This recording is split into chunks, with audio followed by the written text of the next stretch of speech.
اللہ اللہ اللہ اللہ۔ رب اشرح لی صدری ویسر لی امری واحلل عقدۃ من لسانی یفقہوا قولی۔ اعوذ باللہ من الشیطان الرجیم، بسم اللہ الرحمن الرحیم۔ اس کے بعد چھٹی آیت میں سود خوری کی انسانیت سوز حرکت کے بالمقابل پاکیزہ اخلاق اور غریبوں اور ناداروں کے ساتھ مصالحت کے سلوک کی تعلیم دی جاتی ہے۔ ارشاد ہوتا ہے وَإِن كَانَ ذُو عُسْرَةٍ فَنَظِرَةٌ إِلَىٰ مَيْسَرَةٍ وَأَن تَصَدَّقُوا خَيْرٌ لَكُمْ، یعنی اگر تمہارے مدیون تنگ دست ہوں، تمہارا قرض ادا کرنے پر قادر نہ ہوں، تو حکم شرعی یہ ہے کہ اس کو فراخی اور آسودگی کے وقت تک مہلت دی جائے، اور اگر تم اس کو اپنا قرض معاف ہی کر دو تو یہ تمہارے لیے زیادہ بہتر ہے۔ سود خوروں کی عادت تو یہ ہوتی ہے کہ اگر کوئی مدیون مفلس ہے اور میعاد مقررہ پر وہ قرض ادا نہیں کر سکتا تو سود کی رقم اصل میں جمع کر کے سود در سود کا سلسلہ چلاتے ہیں اور سود کی مقدار بھی اور بڑھا دیتے ہیں۔ یہاں احکم الحاکمین نے یہ قانون بنا دیا کہ اگر کوئی مدیون واقعی مفلس ہے، ادائے قرض پر قادر نہیں، تو اس کو تنگ کرنا جائز نہیں، بلکہ اس کو اس وقت تک مہلت دینی چاہیے جب تک کہ وہ ادا کرنے پر قادر نہ ہو جائے۔ ساتھ ہی اس کی ترغیب بھی دے دی کہ اس غریب کو اپنا قرض معاف کر دو تو یہ تمہارے لیے زیادہ بہتر ہے۔ یہاں معاف کرنے کو قرآن نے بلفظ صدقہ تعبیر فرمایا ہے،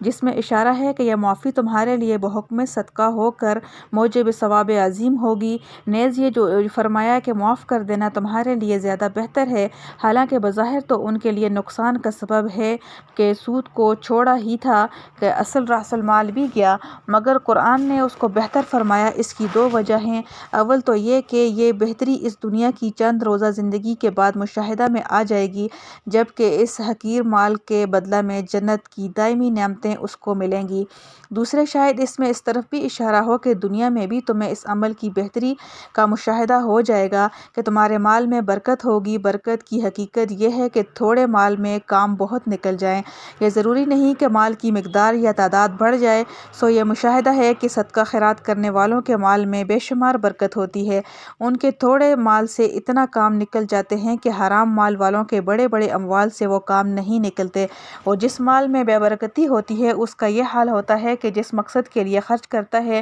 وہ مقصد حاصل نہیں ہوتا، یا غیر مقصود چیزوں میں مثلاً دوا، علاج اور ڈاکٹروں کی فیسوں میں ایسے مالداروں کی بڑی بڑی رقمیں خرچ ہو جاتی ہیں جس کا غریبوں کو کبھی سابقہ نہیں پڑتا۔ اول تو اللہ تعالیٰ ان کو تندرستی کی نعمت عطا فرماتے ہیں کہ علاج میں کچھ خرچ کرنے کی ضرورت ہی نہ رہے، اور اگر کبھی بیماری آئی بھی تو معمولی اخراجات سے تندرستی حاصل ہو جاتی ہے۔ اس لحاظ سے مدیون کو قرض معاف کر دینا جو بظاہر اس کے لیے نقصان دہ نظر آتا تھا، اس قرآنی تعلیم کے پیش نظر وہ ایک مفید و نافع کام بن گیا۔ مدیون مفلس کے ساتھ نرمی اور مصالحت کی تعلیم کے لیے احادیث صحیحہ میں جو ارشادات وارد ہوئے ہیں ان کے چند جملے سنیے۔ طبرانی کی ایک حدیث میں ہے کہ جو شخص یہ چاہے کہ اس کے سر پر اس روز اللہ کی رحمت کا سایہ ہو، جبکہ اس کے سوا کسی کو کوئی سایہ سر چھپانے کے لیے نہ ملے گا، تو اس کو چاہیے کہ تنگ دست مقروض کے ساتھ نرمی اور مصالحت کا معاملہ کرے یا اس کو معاف کر دے۔ اسی مضمون کی حدیث صحیح مسلم میں بھی ہے، اور مسند احمد کی ایک حدیث میں ہے کہ جو شخص کسی مفلس مدیون کو مہلت دے گا تو اس کو ہر روز اتنی رقم کے صدقہ کا ثواب ملے گا جتنی اس مدیون کے ذمہ واجب ہے، اور یہ حساب میعاد قرض پورا ہونے سے پہلے مہلت دینے کا ہے، اور جب میعاد قرض پوری ہو جائے اور وہ شخص ادا کرنے پر قادر نہ ہو، اس وقت اگر کوئی مہلت دے گا تو اس کو ہر روز اس کی دگنی رقم صدقہ کرنے کا ثواب ملے گا۔ ایک حدیث میں ہے کہ جو شخص یہ چاہے کہ اس کی دعا قبول ہو یا اس کی مصیبت دور ہو تو اس کو چاہیے کہ تنگ دست مدیون کو مہلت دے دے۔ اس کے بعد آخری آیت میں پھر روز قیامت کا خوف اور محشر کے حساب کتاب اور ثواب و عذاب کے ذکر پر احکام سود کی آیات کو ختم کیا۔ ارشاد فرمایا وَاتَّقُوا يَوْمًا تُرْجَعُونَ فِيهِ إِلَى اللَّهِ ثُمَّ تُوَفَّى كُلُّ نَفْسٍ مَا كَسَبَتْ وَهُمْ لَا يُظْلَمُونَ، یعنی ڈرو اس روز سے جس میں تم سب اللہ تعالیٰ کے سامنے پیشی میں لائے جاؤ گے، پھر ہر شخص کو اپنے اپنے عمل کا پورا پورا بدلہ ملے گا۔ حضرت عبداللہ بن عباس رضی اللہ تعالیٰ عنہ فرماتے ہیں کہ یہ آیت نزول کے اعتبار سے سب سے آخری آیت ہے، اس کے بعد کوئی آیت نازل نہیں ہوئی۔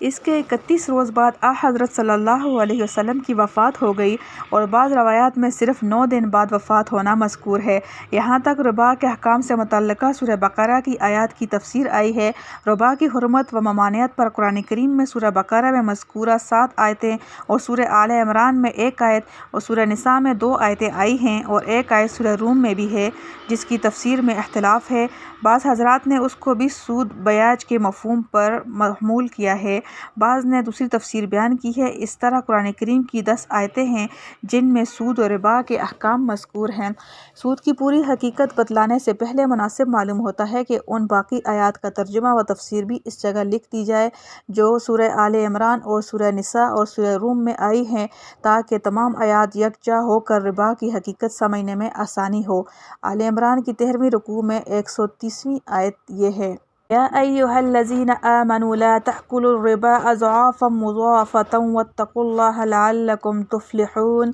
یعنی اے ایمان والو، سود مت کھاؤ حصے سے زائد، اور اللہ تعالیٰ سے ڈرو، امید ہے کہ تم کامیاب ہو۔